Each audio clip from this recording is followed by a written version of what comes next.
గల్లా పట్టి నిలదీయాలంటే లోక్సభలో గులాబీ కండువ ఉండాలి. సందు దొరికితే కేంద్రం ఆధీనంలోకి హైదరాబాద్. కేసీఆర్ కు పట్టు లేకుండా చేసేందుకే ఈ ప్రయత్నం. అంబానీ అదానీలకు రుణమాఫీ చేసిన మోడీ తప్పని ఈటల నిరూపిస్తే రాజీనామా చేస్తా. బీజేపీని రాముడు కూడా హర్షించాడు. బీఆర్ఎస్ సోషల్ మీడియా వారియర్స్ తో కేటీఆర్. ఇది 100% నిజం. కింద చెప్పింది ఏంటంటే 3 మాటలు మంచి మాటలు చెప్పిండు. సందు దొరికితే కేంద్రం ఆధీనంలోకి హైదరాబాద్. మీరు అనుకుంటారు కావచ్చు, ఇక్కడ ఇప్పుడు మనం ఇది ఒక్కటి ఆలోచించాలి. హైదరాబాదు మన చేతిలో ఉన్నది అనుకుంటున్నాం, అది భ్రమ. హైదరాబాద్ ఎవరి చేతిలో ఉన్నదో చెప్తా. కోటిలో గుజరాత్ గల్లీ ఉన్నది. కోటిలో గుజరాత్ గల్లీ ఉన్నది. గుజరాత్ గల్లీ.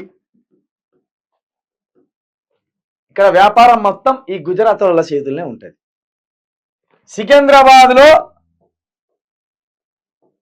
సికింద్రాబాదు పేరుకు మన బీసీలు ఉంటారు, కానీ వ్యాపారం ఇక్కడ రాజస్థాన్ చేతుల్లోకి పోయింది.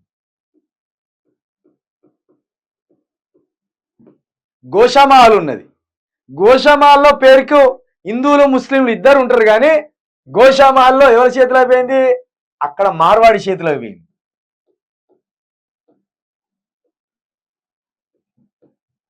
జూబ్లీ హిల్స్ లో తెలంగాణలు తక్కువ, ఆంధ్రలు ఎక్కువ. ఇక్కడ ఆంధ్ర పెత్తనం. ఇక్కడ ఆంధ్ర సినీ స్టార్స్ కావచ్చు, ఆంధ్ర రియల్ ఎస్టేట్స్ కావచ్చు, ఆంధ్ర బిజినెస్ మ్యాన్స్ కావచ్చు. ఇది ఇక్కడ ఉన్నది. ఇట్లా పేరుకు తెలంగాణలో ఇక్కడ ఎక్కువ ఉన్నది, కానీ మన పీకలు మాత్రం ఇగో గుజరాత్ చేతులు ఉన్నాయి, ఇగో రాజస్థాన్ చేతులు ఉన్నాయి, ఇగో మార్వాడని చేతులు ఉన్నాయి, ఇగో ఆంధ్ర కాంట్రాక్టర్లు కావచ్చు, బిజినెస్ మ్యాన్లు కావచ్చు, సినిమా యాక్టర్లు కూడా మనల్ని తెలియకుండా వాళ్ళ మైకంలు వేసుకున్నారు కదా మనల్ని. తెలంగాణకు సంబంధించి ఒకడు విజయ్ దేవరకొండ, ఇంకొకడు నితిన్, ఇంకొకడు నిఖిల్. ఈ ముగ్గురే హీరోలు, కాస్త కూస్త పేరున్నోళ్ళు. మిగతా వాళ్ళంతా ఆంధ్ర సినీ యాక్టర్సే. అట్లా చూస్తే మన మైండ్లను వాళ్ళ స్వాధీనంలోనే పెట్టుకున్నారు. కాబట్టి పేరుకు మన ఇంట్లో ఉంటున్నాం అన్నట్టే కానీ మన బతుకు మొత్తం ఇక వీళ్ళ చేతుల్లో ఉన్నది. కాబట్టి ఇక్కడ కేటీఆర్ చెప్పింది ఏదో అల్లా తప్ప మాట కాదు. సందు దొరికితే కేంద్రాన్ని, హైదరాబాద్ని కేంద్ర పాలిత ప్రాంతంగా చేస్తామంటే ఇగో ఇప్పుడు ఇవన్నీ చూపెడతారు. ఇక్కడ మార్వాడి వాళ్ళు ఎక్కువ ఉన్నారు, రాజస్థాన్ వాళ్ళు ఎక్కువ ఉన్నారు, మార్వాడీలు ఎక్కువ ఉన్నారు, ఆంధ్ర వాళ్ళు ఎక్కువ ఉన్నారు, గుజరాత్ వాళ్ళు ఎక్కువ ఉన్నారు అని చూపించి ఏం చేస్తారు? ఇక్కడ మొత్తం తెలంగాణ ప్రజలు లేరా, వివిధ రాష్ట్రాల ప్రజలు ఉన్నారు, కాబట్టి దీన్ని కేంద్ర పాలిత ప్రాంతం చేయొచ్చు, దీనికి ఎలాంటి ఆటంకాలు లేరని మెల్లగా హైదరాబాద్ వాళ్ళ చేతిలో తీసుకుంటారు. ఇక కథంగా అప్పుడు మనం అరెస్ట్ అయ్యి చేతిలో ఎత్తేయాలి. వద్దుర్రా, దండం పెడతాంరా, కాంగ్రెస్ ఏకుర్రా, బీజేపీకి ఏకుర్రా ఓట్లా అంటే మేము వింటామా? కేసీఆర్ మాకు మస్తు నొత్తుకపోతుంది. మాకు కేసీఆర్ ఉంటే ఏమొత్తుకపోతుంది మాకు అంటే మస్తు ఒత్తుకపోతుంది మాకు. రోజు మమ్మల్ని కేసీఆర్ ముల్లిగట్ట పెట్టి పొడిచినట్టే చేసిండు మమ్మలను. ఒక్కసారి రారి ఇక్కడ హైదరాబాద్కి వచ్చి కొన్ని గల్లీలు తిరగాలి మీరు, కొన్ని ఏరియాలు తిరగాలి మీరు. ఆడికి పోతే మనకు కనీసం అధికారం కూడా ఉండదు, మాట్లాడే అవకాశం కూడా ఉండదు తెలంగాణకి.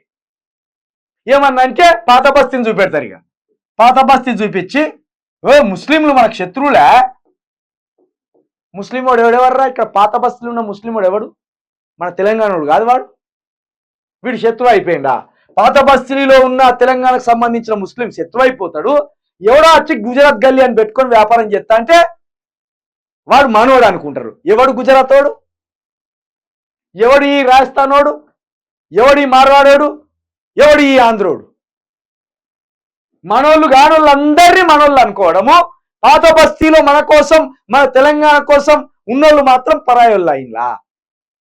కాబట్టి దయచేసి తెలంగాణ ప్రజలారా, హైదరాబాద్ మన చేతుల్లో లేదు, వ్యాపార పరంగా మన చేతుల్లో లేదు, ఆదాయం పరంగా మన చేతుల్లో లేదు, ఏ పరంగా మన చేతుల్లో లేదు. వాడు గప్చుపులతోటి మనల్ని కథం చేసిండు, వాడు కారబోంది పెట్టి వాడు కథం చేసిండు.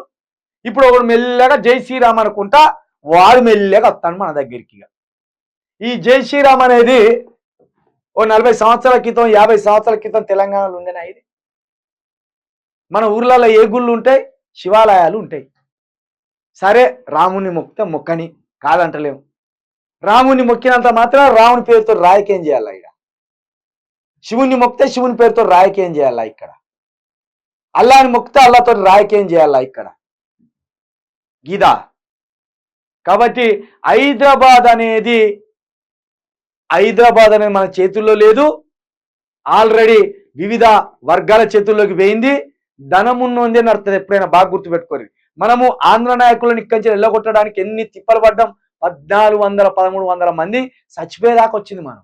ఎందుకంటే పైసా వాని చేతుల్లోనే ఉండే, అధికారం వాని చేతుల్లోనే ఉండే, నాయకులు వాని చేతుల్లోనే ఉండే. మనమేమో ఒట్టి చేతులతోటి మాకు మీరు వద్దు మీ పాలన వస్తా అని కొట్లాడినాం. అక్కడికి ఏమైంది? మనోవేదనతో కొందరు చచ్చిపోయిన్లు, పోరాడి కొందరు చచ్చిపోయిన్లు, ఆశలు చచ్చిపోయి కొందరు చచ్చిపోయిన్లు.